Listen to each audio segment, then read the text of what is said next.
Hello everybody, Leone Productions back at it again with another video for you guys today. Hope you guys are having a fantastic morning, afternoon, evening, whenever the heck you guys are watching this. And welcome to another episode of the Crafty Cauldron, where we highlight some of the best artists, musicians, and creative people inside and out of the community. Some, if not most, of these artists do not get the love they deserve, and which is why I'm here today and what the Crafty Cauldron is all about. Now this person is not part of the Haunter community at all.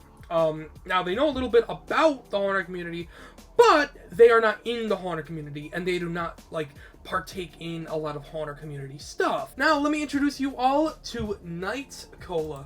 Hello, Night. How are you doing today? Hello. I'm doing quite alright, actually. How are you doing? I'm doing very well. Alright, so, Night, welcome to the show. And to start things off, introduce yourself, give us your name, handles, anything else fun you want to add. Well, now you are not in the Haunter community, so give us a little bit. Give us a little bit of extra of how we should know you. Alright then, I can do that. So, my name is OLLIE. I'm a multimedia, multi-fandom artist, and you can find my stuff under the handle Nighttcolaa, with 2 T's and 2 A's, on Instagram, TikTok, and Twitter. I mostly like to draw, but I also like to dabble in mediums such as cosplay design, clay sculpting, and figure painting. I also really like Megadeth. No, really? No, shit. I couldn't tell by your OC shirt and the poster you got in the back there, but starting off, what inspired you to become an artist? Anything in specific? Any movies, TV, music? What got you into it? Well, there were definitely a lot of things that I'd say sort of got me into drawing in the first place, but mostly the stuff that I take inspiration from nowadays. I take a lot from from JoJo's Bizarre Adventure, specifically the manga. When I first found the show, I'd say about 4 years ago, I was kind of just goofing around with my artwork and just kind of drawing cartoony little figures and stuff like that. But then I watched the show and I got really inspired by the posing and anatomy, which honestly was a really big inspiration for me to take my stuff more seriously and to try to apply more anatomy and get more dynamic posing in my work. So that was a really big inspiration for me. And something that I like to do in a lot of my pieces is I like to use more simplistic shapes or designs, and this can be influenced from a lot of animated shows from, say, the early 2000s, such as the Batman from 2004, and as well as Transformers Animated. I also, in terms of aesthetics for the way I influence my artwork, I take a lot of aesthetic creativity from the game Bomber Cyberpunk, with a lot of the character designs and use of spray paint brushes, particularly with more sharper angles, brighter colors, and more dynamic clothing designs, which I take a lot of inspiration from for my character designs. This is not on script. This is completely off script. I just wanted to basically tell people how you and I met. So me and Night have been friends for a long time.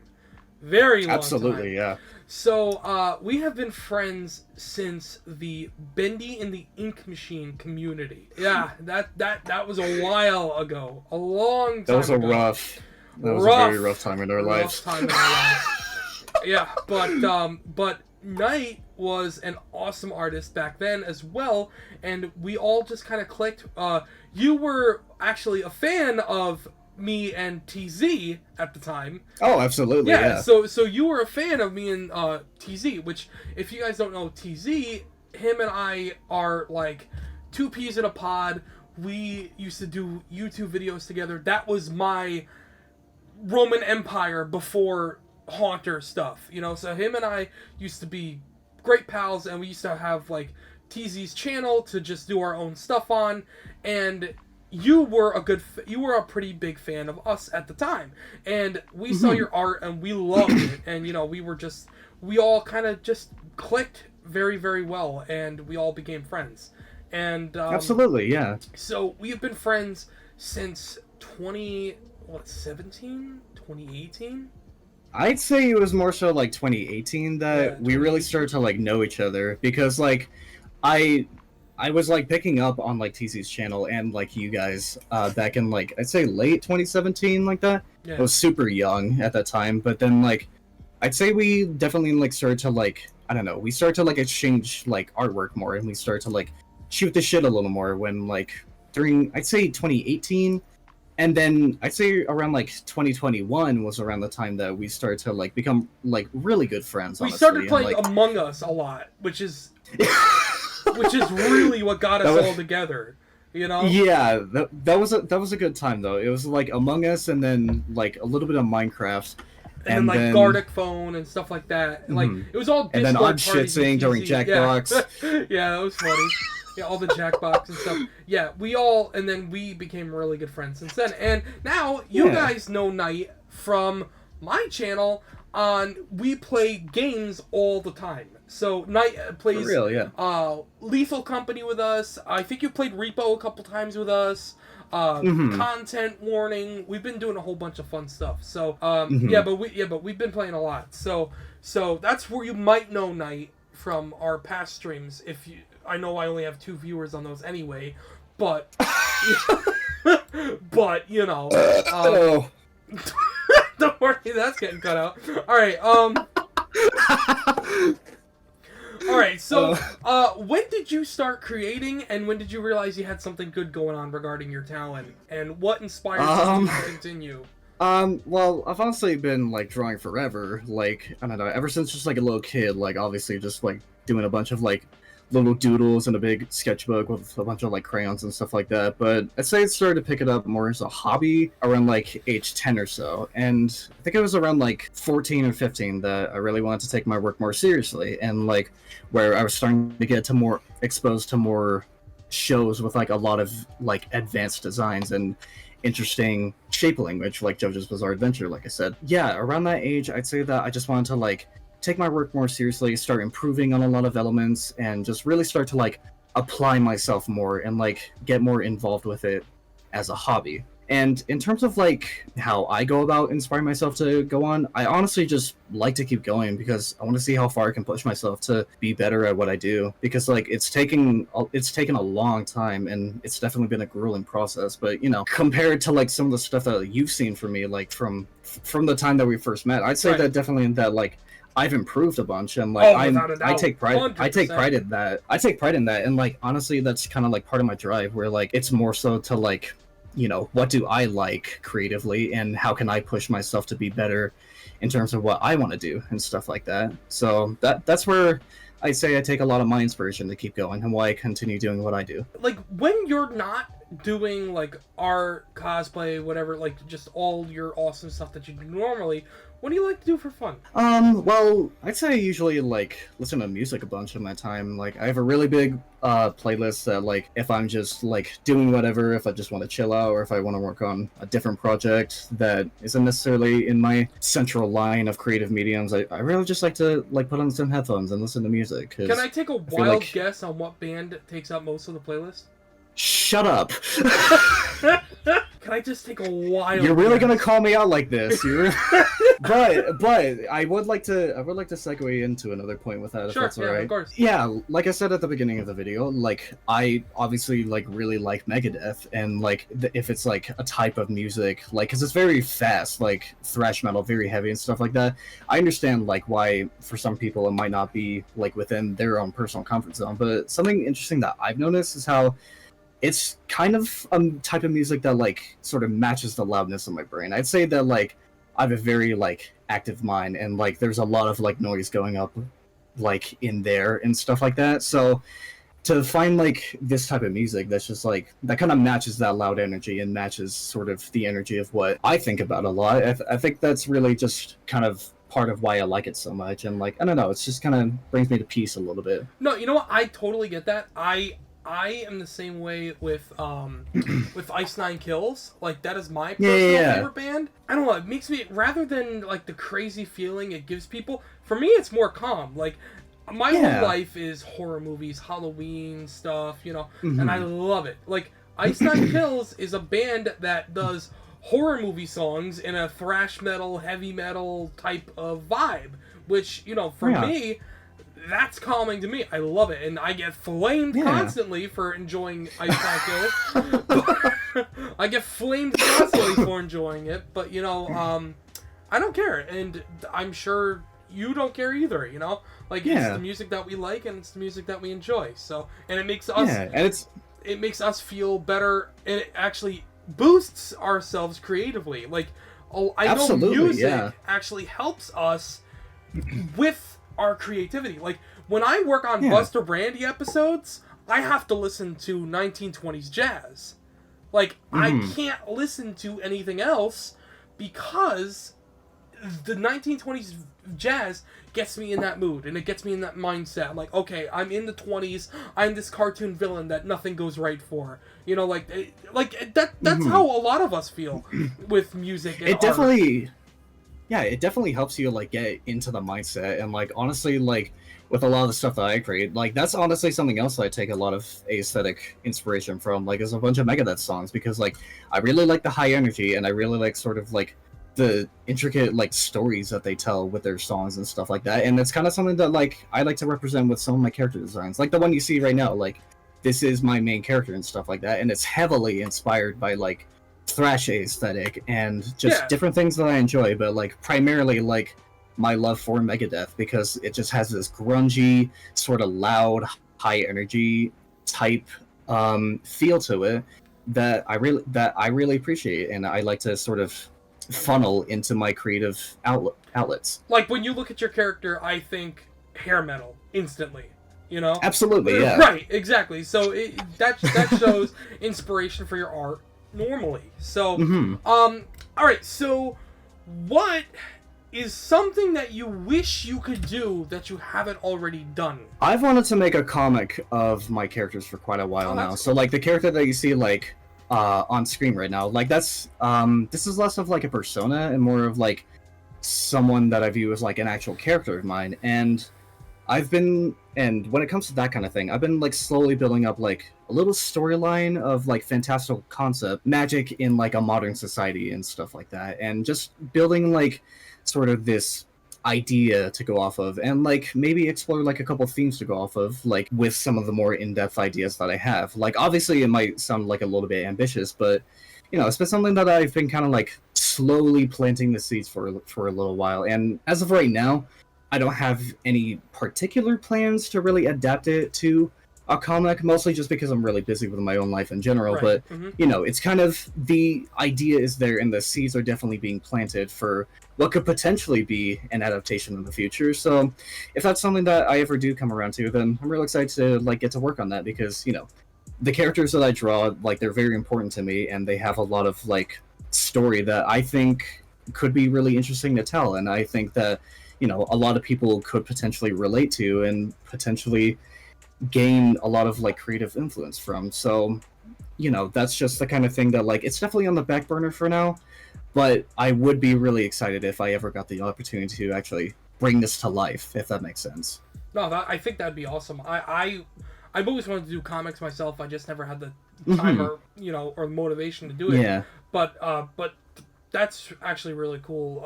I think you and I were talking about that a couple times, that you wanted to do a comic. I believe you mentioned it to me once or twice. Yeah, because because like if you guys also don't know, Night also works on a lot of stuff with me.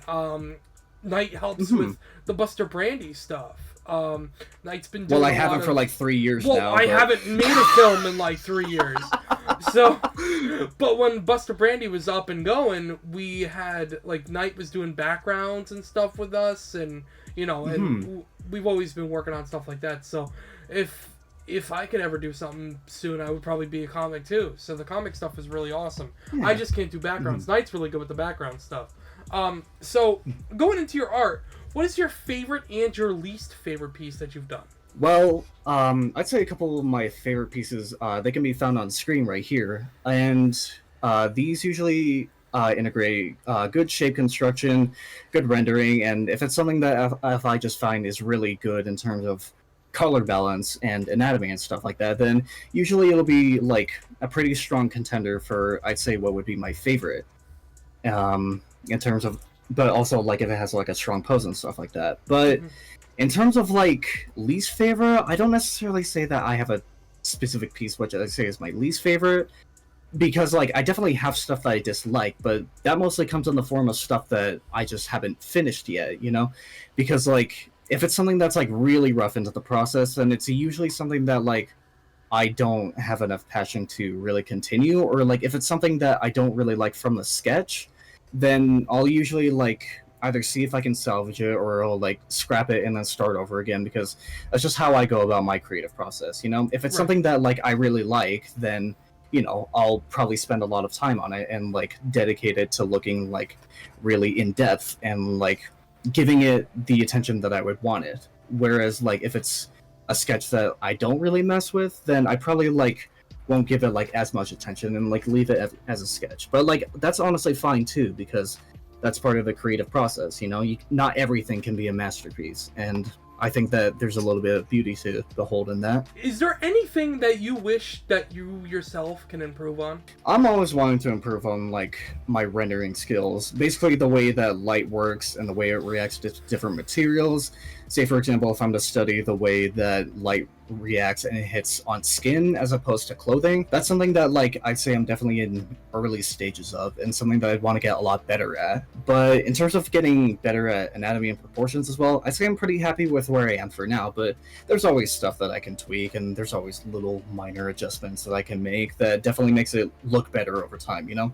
There's sometimes little differences that definitely do make a difference and stuff like that. Right. Yeah, and then in general, I'm also not the biggest fan of like necessarily like drawing backgrounds. I know that you said earlier that like you're good at it. That like I did a lot of background work, but like and it's not that like necessarily that I dislike my work for it. It's just that, you know, that definitely like is kind of an extra step of work, and I don't know. That's something that I would like to push myself to be less intimidated by, like when I do get to work on it and stuff like that, because just to make my pieces feel a little more like in depth or alive or lived in and stuff like that. That's one of my least favorite things to do too. Background, I hate. Yeah.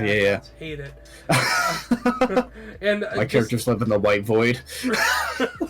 No, you see what I do? I usually just Photoshop and I'm done. That's real. Yeah, I give up instantly, or I do like splotches of different colors to make it look like something, or like white fog or colored fog in the background.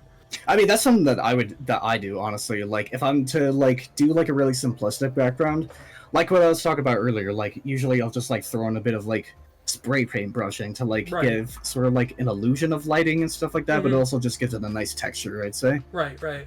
Alright, and finally, what is some good advice for someone just starting out, or someone who doesn't feel like they have the right motivation, just to further inspire them to become better? Well, I'd say if you're looking to take your work more seriously, and if it's something that you believe that you'll stick with for most of your life in terms of being an artist, understanding whether it works better for you as a hobby or a job, I'd say, is a pretty important part. I have known a lot of people with instances of wanting to become full-time artists as a career, and they become very burnt out in the process. And it's not a bad thing to have ambition or aspirations, don't get me wrong.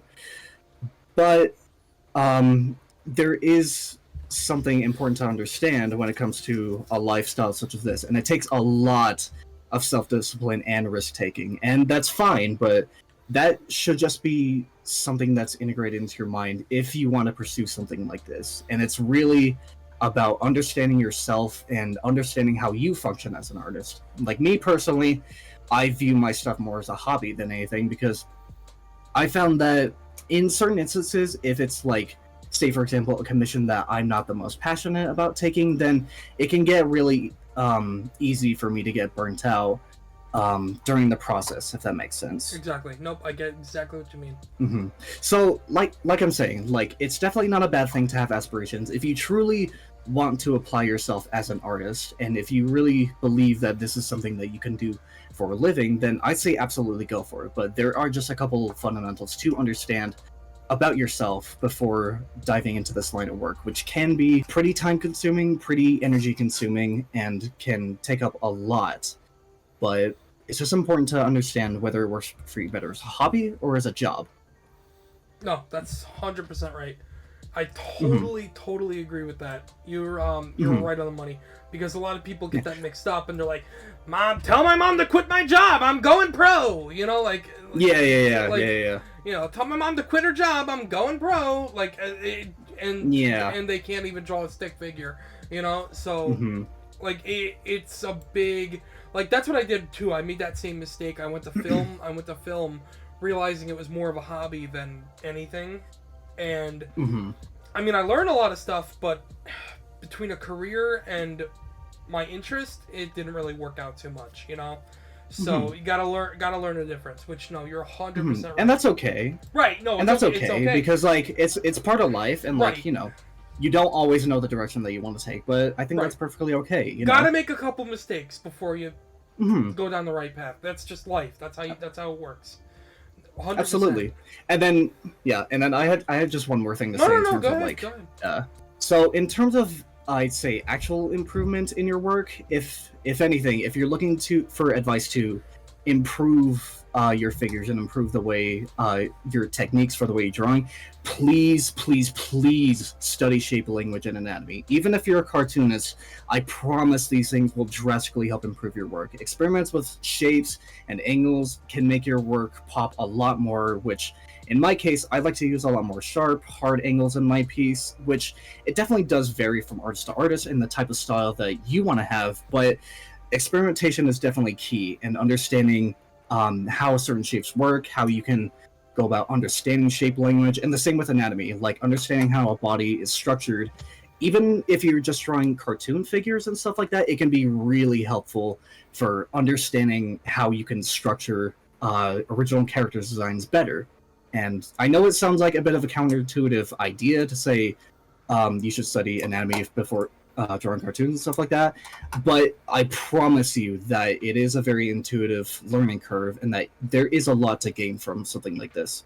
And definitely with more cartoony designs, I'd say experimenting with proportions is a really good asset. Yeah, a really good asset that I've learned. So like I was saying with a lot of shows that I was saying earlier, from the Batman 2004 and Transformers Animated, you notice that they use a lot of exaggerated cartoony proportions, but something that I've come to understand is that, like, no matter how silly it may look, it can definitely help in creating a more solid character silhouette and stuff like that, with just interesting use of shapes. Bonus question. So this is a question about anything, doesn't have to do with art or anything. What is your favorite Megadeth song? Oh, making me choose. Oh, man. Making you choose.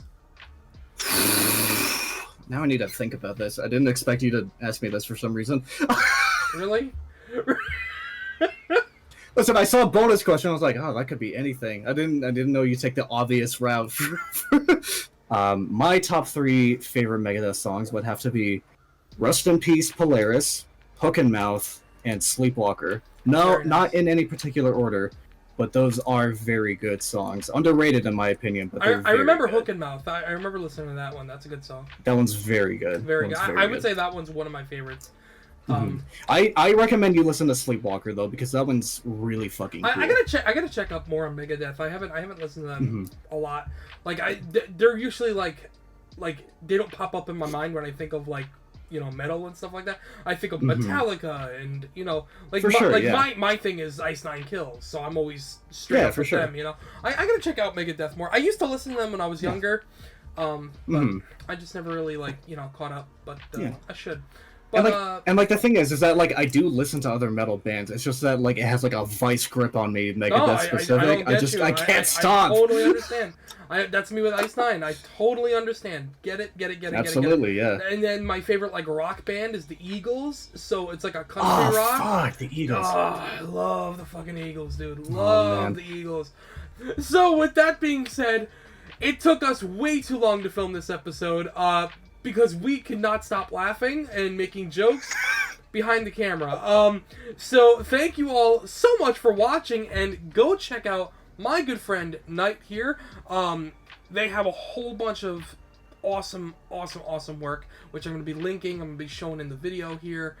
So go check Night out. And with that being said, Night, you got anything else to say before we sign out, or? Thank you very much for having me. This was awesome. Like, this was a lot more fun than awesome. I was initially expecting. Yeah, of course, dude. We've been friends for a while. I'm always happy to help you out. But absolutely, said, I was super nervous for this. Honestly, I was like, God, I'm gonna fumble my words so much. But no, we matched up energy pretty well, and I had a really good time with this. So thank you for having me. It took us half an hour to record because we kept. I think we synced up a little too well sometimes. Yeah, it took us half an hour to record because of the stupid jokes, But yeah. Well, with that being said, thank you guys so much for watching another episode of the Crafty Cauldron. Please go support artists. Go support artists. And with that being said, thank you guys. This is Leone Productions signing out. Stay spooky, everybody. I'll see you guys real soon.